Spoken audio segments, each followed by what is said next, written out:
Chapter 7 numerical analysis. तो कुछ methods होंगे, power method, givens method, household method, Jacobi method. तो उसके लिए कुछ डेफिनेशंस हैं जो यूज होने वाली है। तो सबसे पहले कैरेक्टरिस्टिक मैट्रिक्स। कैरेक्टरिस्टिक मैट्रिक्स क्या है? अगर कोई मैट्रिक्स है A equals to AIJ, be a square matrix, तो अगर कोई स्क्वायर मैट्रिक्स है और लेमडा बी है कांस्टेंट, लेमडा बी है आर्बिट्रेरी कांस्टेंट, तो हमारे पास जो A माइनस लेमडा आई बनेगी वो क्या बनेगी? B A characteristic matrix. ठीक है भाई। उसके बाद बात आती है कैरेक्टरिस्टिक पोलिनोमियल। तो A minus lambda I determinant, ये क्या कहलाएगी? Characteristic polynomial. उसके बाद कैरेक्टरिस्टिक इक्वेशन। तो अगर इसको मैं इक्वल्स टू 0 रख दूंगा तो क्या आ जाएगी? Characteristic equation. और अब देखो, ये आपने अलजेब्रा वगैरह में पढ़ा होगा कि जब इसके रूट निकालेंगे, कैसे निकाल लेते हैं, वहां सीखा भी होगा। जब इसके रूट निकाल लेते हैं तो A minus lambda I equals to 0, roots of this equation या वैल्यू ऑफ लेमडा, क्या आएगी? Value of lambda called characteristic roots, या उनको बोल सकते हैं लैटेंट रूट भी, प्रॉपर रूट भी, या आइगन वैल्यू भी। अब कैरेक्टरिस्टिक वेक्टर क्या होगा? कैरेक्टरिस्टिक वेक्टर क्या है कि अगर मान लिया लेमडा कोई आइगन वैल्यू थी, लेमडा भी है eigenvalue, then a non-zero column matrix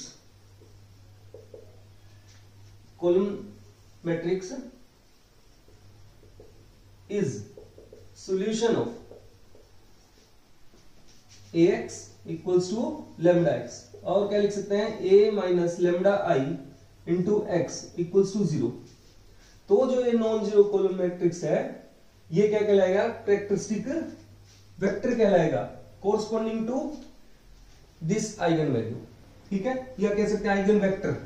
तो ये जो x है वो क्या कहलाएगा? आइगन वेक्टर कहलाएगा, corresponding to this eigenvalue, जिस लेमडा के लिए हम ये x सॉल्यूशन निकाल रहे हैं। अब कुछ प्रॉपर्टीज होती हैं आइगन वैल्यू की, और उसके बाद पढ़ेंगे पहला मेथड, पावर मेथड।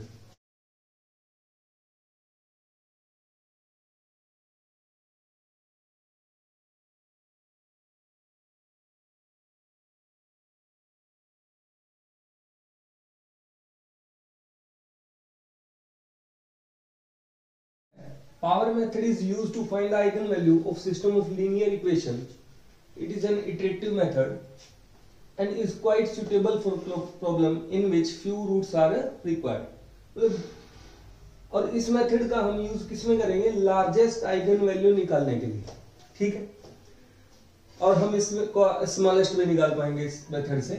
तो हमें इस मेथड का यूज क्या करना है? किसी भी मैट्रिक्स का लार्जेस्ट आइगन वैल्यू अगर निकालना हो तो हम पावर मेथड का यूज कर सकते हैं, और उसके कोरस्पॉन्डिंग आइगन वेक्टर भी निकाल सकते हैं। तो एक प्रॉपर्टी जो हम यूज करेंगे तो इसमें, इसके क्वेश्चंस में, वो क्या होगी? सम ऑफ आइगन वैल्यू में जितनी भी आइगन वैल्यू है उनका सम किसके बराबर होता है? सम ऑफ प्रिंसिपल डायगोनल एलिमेंट्स। जो प्रिंसिपल डायगोनल एलिमेंट्स होते हैं उनके सम के बराबर किसका सम होता है? सभी आइगन वैल्यू के सम का। अब अगर हमें ये मेथड तो हम यूज कर लेंगे लार्जेस्ट आइगन वैल्यू निकालने के लिए। अगर हमें क्वेश्चन आ जाए कि स्मॉलेस्ट आइगन वैल्यू निकालनी मैट्रिक्स A, तो हम क्या कर लेंगे? Firstly find largest eigen value of A,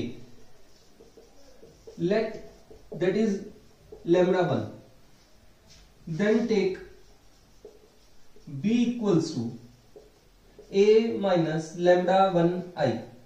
तो हम एक बी मैट्रिक्स मान लेंगे, वो क्या? A minus lambda 1 I, and find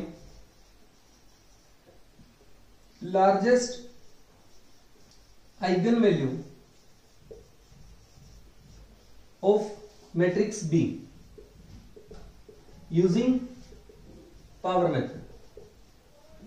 तो हम पावर मेथड का यूज करके किसकी आइगन वैल्यू निकाल सकते हैं, लार्जेस्ट, बी की, क्योंकि पावर मेथड का यूज करके हम लार्जेस्ट आइगन वैल्यू तो निकाल ही सकते हैं। तो बी की हम कैसी आइगन वैल्यू निकाल लेंगे, लार्जेस्ट। तो smallest eigen value of A क्या हो जाएगी, largest eigen value of A plus largest eigen value of B.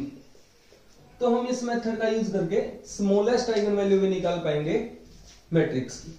ठीक है, कुछ क्वेश्चन में जब हमसे पूछा जाए, क्वेश्चन हम पहले ही सोल्व कर दिया भाई, क्योंकि कैलकुलेटर का यूज करना पड़ेगा और काफी टाइम लग जाएगा ऐसे।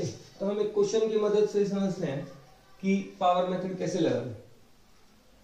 अब देखो, find the largest eigen value and corresponding eigen vector of matrix this one, इसका पूछा गया है यूजिंग पावर मेथड, क्योंकि लार्जेस्ट आइगन वैल्यू हम निकाल पाएंगे पावर मेथड से। तो हम मान के चलेंगे शुरू में, let initial eigenvector be x nought 0 0 1, कोई जरूरी नहीं आप 1 0 0 भी मान सकते हैं, कहीं पे 1 0 0 माना गया, कहीं 0 0 1 मान लेगा। तो इनिशियल हमें लेट करना पड़ेगा, लेट इनिशियल आइगन वेक्टर क्या मान लिया, 0 0 1। देन हम क्या करेंगे, a x नोट, इसको मल्टीप्लाई करेंगे। तो a की वैल्यू क्या थी, 1 3 -1 3 2 4 -1 4 10, और इनिशियल हमने आइगन वेक्टर माना क्या है, 0 0 1। तो हम इसको मल्टीप्लाई कर लेंगे। मल्टीप्लाई आप सबको करना आता होगा कि फर्स्ट रो को कॉलम से, तो हमारे पास -1 आ जाएगा, 1 × 0 1 0 0 -1। ऐसे फिर सेकंड कॉलम को, सेकंड रो को करेंगे तो 3 0 0 4 × 1 4, और फिर ऐसे थर्ड को करेंगे 0 0 and 10। अब आपको क्या करना है, यहाँ पे तीन वैल्यूज आ जाने के बाद, तो लार्जेस्ट आइगन वैल्यू जो हम निकालते हैं वो मैग्नीट्यूड में निकालते हैं। तो यहाँ पे जो सबसे बड़ा हो, पॉजिटिव नेगेटिव कुछ नहीं, उसको नहीं देखना, जो सबसे बड़ा हो, यहाँ पे तो सबसे बड़ा 10 है, तो हम उसको क्या कर लेंगे, बाहर निकाल लेंगे। और जब -1 को 10 से डिवाइड करेंगे तो कितना बनेगा अपने पास, -0.1। जब 4 को 10 से डिवाइड करेंगे, 10 से डिवाइड करेंगे तो 0.4, और 10 में से 10 कोई कॉमन ले लेंगे तो कितना बचेगा, 1। तो समझ आ रही है हमें क्या करना है, मैट्रिक्स जो फर्स्ट अप्रोक्सीमेशन हम मान, मतलब इनिशियल आइगन वेक्टर जो मान के चले हैं वो यहाँ पे रखेंगे, मल्टीप्लाई करेंगे, एक मैट्रिक्स आएगी कॉलम मैट्रिक्स, उसमें से जो लार्जेस्ट होगा इन मैग्नीट्यूड, तो उसको बाहर निकाल लेंगे, और बाहर कॉमन निकालने के बाद जो जो बचेगा डिवाइड करने के बाद वो यहाँ पे लिख देंगे। अब the first approximation to eigenvalue 10, तो अब अप्रोक्सीमेशन आइगन वैल्यू 10 के लिए जो ये है इज क्या होगी, ax1। तो ax1, a ये रहा हमारे पास, x1 में फर्स्ट अप्रोक्सीमेशन यहां रख देंगे, तो इसको हम मल्टीप्लाई करेंगे अगेन उसी तरीके से, तो हमारे पास आ जाएगा -0.1 4.5 11.7। अब इनमें मैग्नीट्यूड में सबसे बड़ा कौन है, 11.7। तो 11.7 को हम क्या कर लेंगे, बाहर निकाल लेंगे। 11.7 कॉमन निकालने के बाद 0.1 से 11.7 0.1 डिवाइड बाय कितना करेंगे, 11.7। तो आप चेक कर लेंगे कैलकुलेटर का यूज करके, आपके पास कितना आएगा ये वैल्यू। ऐसे जब 4.5 को इससे डिवाइड करेंगे 11.7 से तो इतना आ जाएगा, और 11.7 में से 11.7 कोई कॉमन निकालेंगे तो कितना बचेगा, 1 हमारे पास। तो ऐसी सेकंड अप्रोक्सीमेशन का आइगन वैल्यू 11.7 इज, तो ये वाले को x2 को यहां रख देंगे, a हमारे पास ये दे रखा है, ये x2 सेकंड अप्रोक्सीमेशन, तो हम मल्टीप्लाई अगेन उसी तरीके से कर लेंगे, तो हमारे पास ये तीन वैल्यूज आ जाएंगी। अगेन इनमें देखेंगे सबसे बड़ी वैल्यू कौन है, 11.5299, कह सकते हैं 11.53। तो इसको जब इससे कॉमन निकालेंगे तो इसको इससे डिवाइड करेंगे तो बचेगा 0.014। आप कैलकुलेटर का पूरे क्वेश्चन में यूज करेंगे तो उसमें काफी टाइम कंज्यूम होता है, इसलिए हमने ऐसे डायरेक्ट कर दिया। तो यहाँ पे बच जाएगा 1। अगेन थर्ड अप्रोक्सीमेशन देखेंगे, ax3 हमारे पास आया हुआ है, a को इससे मल्टीप्लाई कर देंगे तो हमारे पास बनेगा इतना। अगेन इसमें जो हाईएस्ट है मैग्नीट्यूड में वो है 11 लार्जेस्ट कौन है 11.65, उसको कॉमन निकाल लेंगे, अगेन हमारे पास ये आ जाएगा। तो फोर्थ अप्रोक्सीमेशन हम निकालेंगे ax4।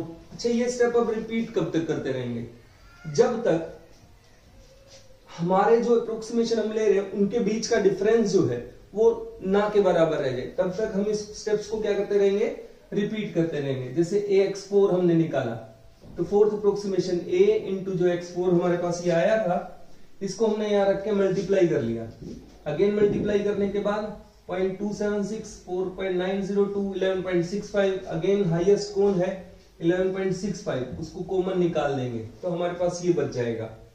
फिर हम फिफ्थ अप्रोक्सीमेशन निकालेंगे टू द आइगन वैल्यू 11.65, तो हमारे पास AX5 क्या बनेगा, x5 की वैल्यू रख देंगे, a की वैल्यू रख देंगे, मल्टीप्लाई कर लेंगे, ये बना। अगेन हाईएस्ट हमारे पास कौन बना 11.66, अगेन कॉमन निकाल लेंगे, हमारे पास बचेगा इतना। फिर निकालेंगे sixth approximation to the given eigenvalue 11.66 two and corresponding eigenvector x6 जो हमारे पास ये आया हुआ है, तो यहाँ पे इसकी वैल्यू रख देंगे, मल्टीप्लाई करेंगे, अगेन हाईएस्ट कौन है 11.66, तो यहां से कॉमन निकालने के बाद अब हम देखेंगे कि जो ये हमारे यहाँ पे 11.66 निकालने के बाद आइगन वेक्टर बचा है और यहाँ पे जो इससे पिछली अप्रोक्सीमेशन थी उनके बीच का जो डिफरेंस है वो ना के बराबर है। देख रहे हैं 0.025, 0.025, 0.421, 0.422, 1 और 1 बिल्कुल ना के बराबर है। तो हम यहीं पे इसको खत्म कर देंगे क्वेश्चन को और बोलेंगे कि हमारा आइगन वैल्यू कितनी है 11.66 और कॉरस्पॉन्डिंग आइगन वेक्टर कितना है 0.25, 0.422 एंड 1। ठीक है, तो इस तरीके से हम किसी भी मैट्रिक्स का क्या निकाल पाएंगे, लार्जेस्ट आइगन वैल्यू। ध्यान रहे यहाँ पे किसको कॉमन निकालना है, जो मैग्नीट्यूड में सबसे हाईएस्ट हो। तो पहले स्टेप से ही सारे स्टेप को बार बार रिपीट करते जाना है और कब तक रिपीट करना है, जब तक इन अप्रोक्सीमेशंस के बीच का जो डिफरेंस है वो ना के बराबर रह जाए, तब तक हम इसको क्या करेंगे, क्वेश्चन को रिपीट करेंगे।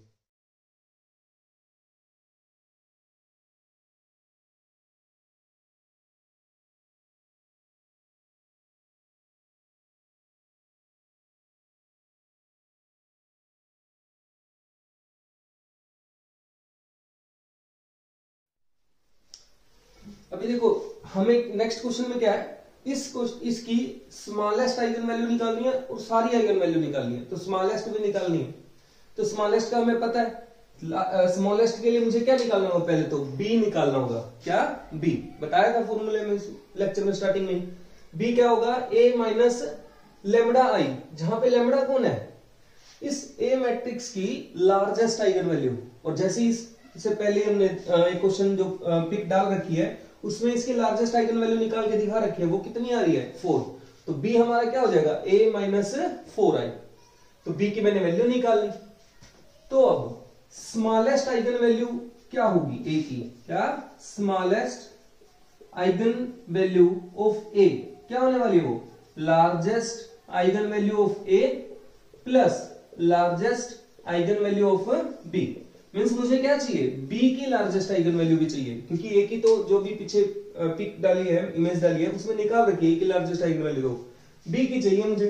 b मैंने यहां से निकाल लिया, a माइनस लेमडा, ये लेमडा कौन a की लार्जेस्ट, तो b की वैल्यू ये आ गई। इसकी अब मुझे क्या निकालनी है, लार्जेस्ट आइगन वैल्यू, और वो तो हमें आती है पावर मेथड से।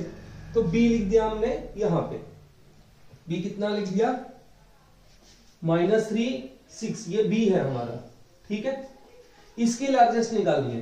तो मैं मान लेता हूं इनिशियल आइगन वेक्टर जो था, देखो बुक में शायद कर रखा 1 0 0 से, मैंने क्या बोला कुछ भी ले लो आप, 0 0 1 ले लो, 1 0 0 ले लो, 0 1 0 ले लो। तो हम इससे कर रहे हैं 0 0 1 से, तो हम क्या करेंगे ax नोट, एक नहीं b, क्या bx नोट। तो bx नोट क्या होगा -3 6 1, उसी के लार्जेस्ट निकाल रहे हैं ना, तो इनिशियल हमने ये माना 0 0 1, तो -3 6 1 1 -2 0 0 0 -1 मल्टीप्लाई कर लिया, ये वैल्यू आ गई। ठीक है, तो मैंने क्या बताया था, लार्जेस्ट हमने 1 को कॉमन निकाल दिया, 1 को कॉमन निकालने के बाद सेम यही बच गया, तो ये हमारी x फर्स्ट अप्रोक्सीमेशन हो गया। तो फर्स्ट अप्रोक्सीमेशन क्या होगा, आइगन वैल्यू के लिए सेम वही पावर मेथड रिपीट करना है। bx1 क्या चलेगा b, और जो ये x1 था ये लिख दिया हमने, मल्टीप्लाई कर लिया। मैंने क्या बताया था, जो लार्जेस्ट इन मैग्नीट्यूड हो वो कौन है -4, तो -4 कॉमन निकाल लेंगे, ध्यान रहेगा ना, जो लार्जेस्ट इन मैग्नीट्यूड। यहाँ पे 1 बच गया, इसको डिवाइड किया 0.25 माइनस का, ये भी 0.25 माइनस का।